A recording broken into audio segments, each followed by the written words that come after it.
Let's do a faster way of doing prime factorization on a TI-30X Pro math print.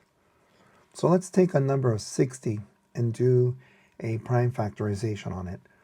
To do it by hand, you think of the prime numbers. The first one's 2, then 3, but not 4, because 2 goes into 4 evenly. So prime numbers are divisible by themselves and 1. 2, 3, not 4, but 5, not 6, because 2 or 3 can go into it.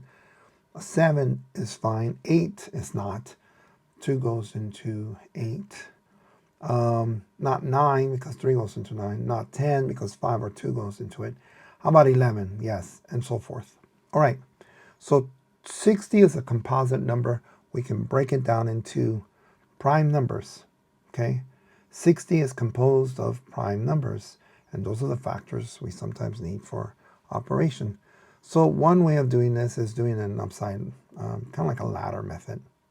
There's also a tree method. I really don't like it that way. But either way, we'll get to this in a minute on how to do this process faster.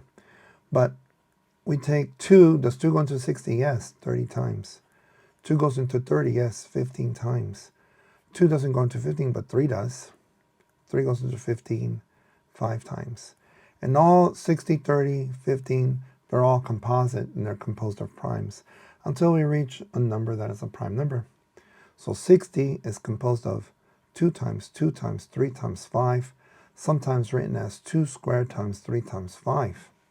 Now, how do you find these factors faster in the TI-30X Pro? That's easy. The first thing we need to do is type 60. And then you press Math. Then you go down to number 4. Pfactor, enter. Take 60, do the prime factorization. And sure enough, it gives you 2 squared times 3 times 5. So there's a much faster way of doing prime factorization on the calculator. Okay, so if you like this video, please consider giving it a thumbs up. Please subscribe. Please tell your friends. Please tell your teachers. I hope you have a great semester, and I'll see you soon. Bye-bye.